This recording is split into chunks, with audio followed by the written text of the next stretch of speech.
Sana pag gusto mo na, gusto ko pa.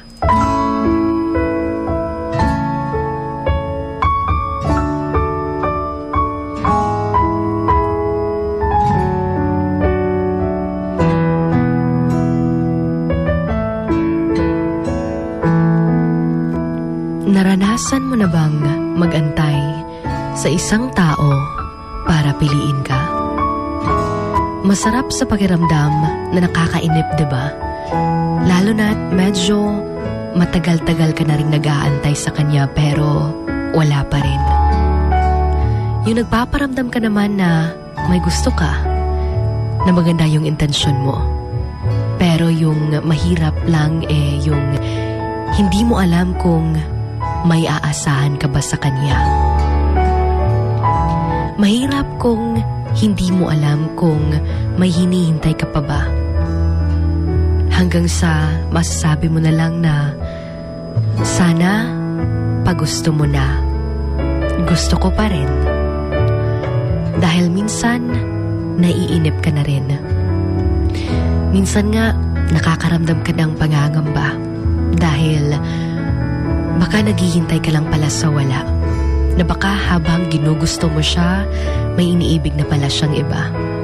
Pero sana, pag gusto na niya, gusto mo pa rin. Mahirap kasi na pilitin yung isang tao na mahalin tayo.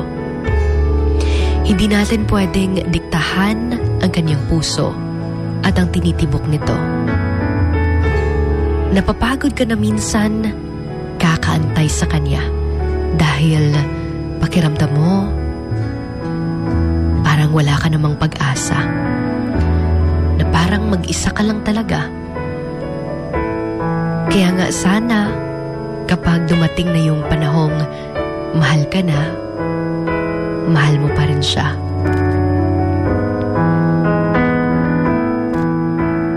And while waiting, take note that the biggest lesson that you should learn is to not force anything.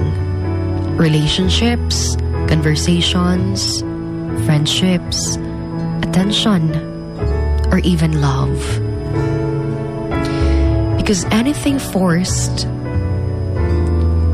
is just not worth fighting for. Remember that some delays are protection, so leave it alone. This is your Hugot Babe, Sugar Dolly, na nagsasabing, don't force your importance in someone else's life. Right here, on your number 103.1 Wild FM, this is Emotions Going Wild.